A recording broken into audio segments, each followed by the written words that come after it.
نحمده ونصلي ونسلم على رسوله الكريم اما بعد فعن ابي هريرة رضي الله تعالى عنه قال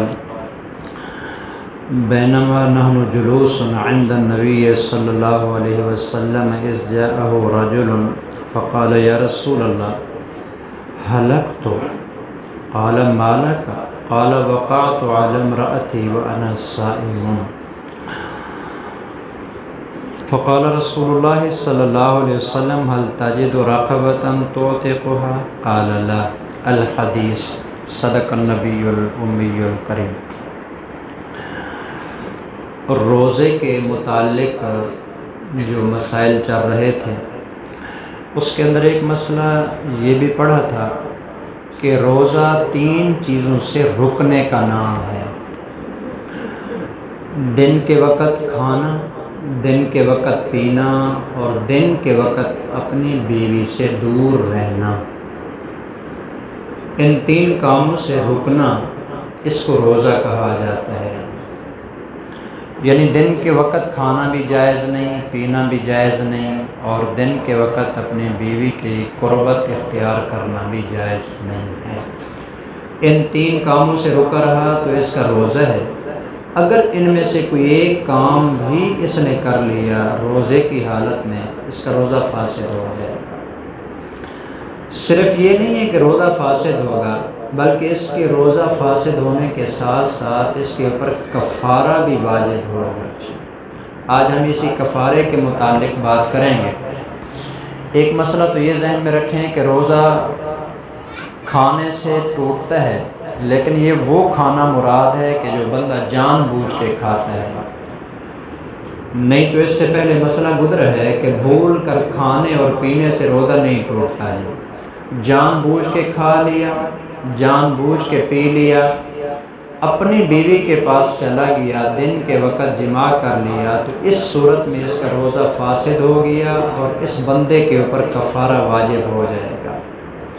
چنانچہ اس کے اندر ایک واقعہ آتا ہے، حضرت سیدنا ابو ہریرہ رضی اللہ تعالیٰ عنہ اس کو بیان کرتے ہیں کہ فرماتے ہیں کہ بینما نحن جلوس عند النبی صلی اللہ علیہ وسلم، ہم ایک مرتبہ رسول اللہ صلی اللہ علیہ وسلم کی مجلس میں بیٹھے ہوئے تھے، اس جاءہ رجل، کہ اچانک ایک آدمی آ گیا، تو آتے ہی اس نے نہ کہا یا رسول اللہ ہلاکت، میں برباد ہو گیا، ہلاکت یا رسول اللہ میں ہلاک ہو گیا، میں تو برباد ہو گیا، کچھ بھی نہیں بچا میرا۔ رسول اللہ صلی اللہ علیہ وسلم نے فرمایا مالا کا، آپ کیا ہوا ہے، مسئلہ کیا ہے؟ کہنے لگا یا رسول اللہ بربادی یہ ہے میرے لیے، ہلاکت یہ ہے، وقعت علی امرأتی وانا صائم، میں روزے کی حالت میں تھا، اس روزے کی حالت میں میں اپنی بیوی کے پاس چلا گیا، روزہ فاسد ہو گیا، میں تو برباد ہو گیا، سب کچھ میرا تباہ ہو گیا۔ تو رسول اللہ صلی اللہ علیہ وسلم نے فرمایا کہ ہاں واقعتاً تیرا روزہ تو ختم ہو گیا ہے، اب اس کے کفارے کے بارے میں سوچنا ہے۔ تو آپ علیہ السلام نے اس سے پوچھا کہ حل تجد رقبۃ تعتقها، کیا اتنی طاقت رکھتا ہے کہ تو ایک غلام آزاد کر سکے؟ پہلے زمانے میں غلام ہوا کرتے تھے جن کو آزاد کیا جاتا تھا، آج تو تقریباً اس کا سلسلہ ختم ہو گیا ہے۔ حل تجد رقبۃ تعتقها، کہ آپ اتنی طاقت رکھتے ہیں کہ غلام آزاد کر سکے؟ قال اللہ، یا رسول اللہ بالکل بھی نہیں طاقت رکھتا، کمزور آدمی ہوں، غریب آدمی ہوں، کوئی چیز ہے ہی نہیں، میں کیسے بھلا غلام آزاد کروں گا؟ تو آپ علیہ السلام نے فرمایا کہ پھر حل تستطیع ان تصوم شہرین متتابعین، 2 مہینے کے لگاتار روزہ رکھنے کی طاقت رکھتا ہے؟ 2 مہینے لگاتار، درمیان میں ایک روزہ بھی نہیں چھوٹنا چاہیے۔ اس نے کہا لا یا رسول اللہ، یہ بھی بس کی بات نہیں ہے۔ ظاہر ہے جس نے رمضان المبارک کا 1 مہینہ بھی نہیں گزارا ہے، اس نے 2 مہینے لگاتار بھلا کہاں روزے رکھنے ہیں؟ تو نہیں یا رسول اللہ یہ بھی نہیں ہو سکتا۔ تو تو آپ علیہ الصلوۃ والسلام نے ارشاد فرمایا حل تاجد اطعام 60 مسکینا، 60 آدمیوں کو کھانا کھلانے کی طاقت رکھتا ہے تو؟ قال اللہ، کہنے لگا بالکل بھی نہیں یا رسول اللہ، ان تینوں میں سے تو کوئی کام نہیں ہو سکتا۔ غلام آزاد کرنا غریب آدمیوں نہیں ہو سکتا، 2 مہینے لگاتار روزے رکھنا، ایک نہیں پورے ہو سکے تو 2 کہاں پر پورے ہوں گے، نہیں ہو سکتا۔ 60 مسکینوں کو کھانا کھلانا یہ تو میرے بس کی بات نہیں ہے یا رسول اللہ، میں کچھ نہیں کر سکتا ان میں سے۔ حضور نے فرمایا کہ اجلس، بیٹھ جا۔ تو وَمَكَثَ النَّبِيُّ صلی اللہ علیہ وسلم، اور رسول اللہ صلی اللہ علیہ وسلم بھی تھوڑی دیر میں ایسے خاموش ہو کے بیٹھے رہے، وہ صحابی بھی پریشان، حضور بھی پریشان۔ اس دوران فَبَيْنَ نَحْنُ عَلَىٰ ذَلِكَ أُتِيَ النَّبِيَّ صلی اللہ علیہ وسلم بِعَرْقٍ فِيهِ تَمْرٌ۔ حضرت ابو ہریرہ فرماتے ہیں کہ آپ علیہ السلام بیٹھے ہوئے تھے کہ اچانک ایک آدمی نا کھجوروں کا ٹوکرا لے کے آ گیا۔ کھجور ہے بہت سارے، ٹوکرا اس نے بھرا ہوا ہے، تو آپ علیہ السلام کو اس نے آ کے دیا کہ یہ والد صاحب نے بھجوایا ہے کہ رسول اللہ صلی اللہ علیہ وسلم کو آپ نا ہدیے کے طور پر دے کے ہیں۔ آپ علیہ السلام نے فرمایا کہ این السائل، وہ جو مسئلہ پوچھ رہا تھا بندہ اپنے کفارے کے بارے میں جس کا روزہ خراب ہو گیا تھا، وہ کہاں ہے؟ تو وہ آدمی کہنے لگا قال انا، میں ادھر بیٹھا ہوں یا رسول اللہ۔ آپ علیہ السلام نے فرمایا کہ خود ھذا فتصدق بہ، یہ کھجوروں کا ٹوکرا لے اور جا کے اس کا صدقہ کر دے، اللہ تیرا کفارہ قبول فرما لے۔ اللہ نے انتظام کر دیا ہے، اللہ کی طرف سے مدد آ گئی ہے، آپ جائیں اور اس کو جا کے صدقہ کریں۔ فقال الرجل، آدمی کہنے لگا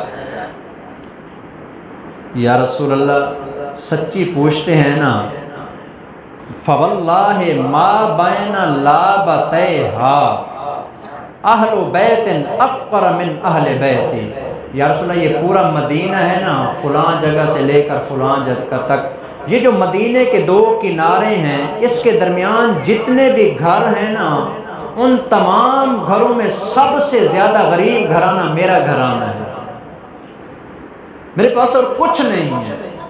آپ فرما رہے ہیں کسی غریب کو صدقہ کر دوں، مجھ سے بڑھ کے اور کوئی بھی غریب نہیں ہے، میرے بچوں کے پاس کھانے کے لیے کوئی چیز نہیں ہوتی۔ رسول اللہ صلی اللہ علیہ وسلم نے جب اس کی یہ بات سنی نا، فضحک النبی صلی اللہ علیہ وسلم حتی بدت انیابہ، حضور مسکرا پڑے، اتنا آپ مسکرائے کہ آپ علیہ السلام کے دانت مبارک بھی ظاہر ہو گئے۔ آپ مسکرا پڑے، اس کے لیے اللہ نے انتظام کیا۔ اب یہ اپنے بارے میں یہ کہہ رہا ہے، حضور نے فرمایا کہ اطعمہ اہلک، یہ کھجور کا ٹوکرا لے جا، یہ کھجوریں اپنے بچوں کو کھلا دے، اللہ تیرا کفارہ قبول فرما لے۔ اس کے لیے اللہ تعالیٰ نے کیسا انتظام کر دیا۔ آج کے سبق میں ہم نے جو مسئلہ پڑھا ہے وہ یہ ہے کفارہ کیا ہوتا ہے جی۔ کفارہ یہ ہے، یہ 3 چیزیں ہوتی ہیں، یہ غلام آزاد کرنا، اگر یہ نہیں ہو سکتا تو 2 مہینے لگاتار روزے رکھنے ہیں، اور اگر یہ بھی نہیں ہو سکتا تو پھر 60 مسکینوں کو کھانا کھلانا ہے۔ یہ جو آپ علیہ السلام نے اس غریب آدمی کو کہا کہ یہ تو اپنے بچوں کو ہی کھلا دے، یہ اس صحابی کے ساتھ خاص تھا جی۔ آج کل یہ نہیں ہے کہ بندہ کفارہ نکال کے گھر والوں کو کھلا دے اور کہے کہ کفارہ ادا ہو گیا، نہیں، اس سے کفارہ ادا نہیں ہوگا جی۔ کفارہ ادا کرنے کے لیے کسی غریب کو دینا ضروری ہے جی، یا جس طرح کہ آج کل مدارس ہیں جی، کوئی بندہ 60 مسکینوں کا کھانا بنا کے وہ مدارس کے اندر جا کے دے دیتا ہے، کسی مدرسے میں جا کے دے دیتا ہے جہاں بچے کھا لیتے ہیں، تو اس کا کفارہ ادا ہو جائے گا۔ یا کسی غریب کو جو ہے نا وہ اپنے محلے اور گلی کے اندر جو غریب رہتے ہیں ان کو دے دیتا ہے، اس کا کفارہ ادا ہو جائے گا۔ تو جان بوجھ کر روزہ توڑنے کی صورت میں، چاہے جان بوجھ کر کھا لے، جان بوجھ کر پی لے، یا اپنی بیوی کے پاس چلا جائے جی۔ بیوی کے پاس جانے کے لیے جان بوجھ کے جانا ضروری نہیں ہے، بھول کر بھی چلا جائے تو بھی روزہ فاسد ہو جائے گا جی، کیونکہ یہ رمضان کی حالت اور کیفیت بتا رہی ہے کہ یہ کام نہیں کرنا، اس طرف نہیں جانا، تو اس صورت کے اندر اس کا روزہ فاسد ہو گیا۔ اب اس کو 3 میں سے کوئی ایک نہ ایک کفارہ ادا کرنا پڑے گا جی۔ البتہ یہ اس آدمی کے لیے جو روزہ توڑ دیتا ہے، اور ایک وہ بندہ ہوتا ہے جو روزہ رکھ نہیں سکتا، جیسے بوڑھا ہو گیا، بیمار ہو گیا، شوگر کا بیمار ہے، شوگر ہو گئی ہے اس کو، اور کسی بیماری کے اندر مبتلا ہے، وہ اگر روزہ رکھنے کی سکت نہیں رکھتا، اس کے لیے الگ احکام ہے جی۔ اس کے لیے کیا حکم ہے جی؟ ہو سکتا ہے کہ انشاءاللہ آنے والی جو حدیث ہے کل کے سبق میں اس سلسلے میں بات ہوگی۔ اللہ سبحانہ و تعالیٰ سے دعا ہے، اللہ سبحانہ و تعالیٰ ہم سب کو رمضان المبارک کا یہ روزہ حضور کی سنت کے مطابق پورا کرنے کی توفیق عطا فرمائے۔ وما علینا الا البلاغ المبین۔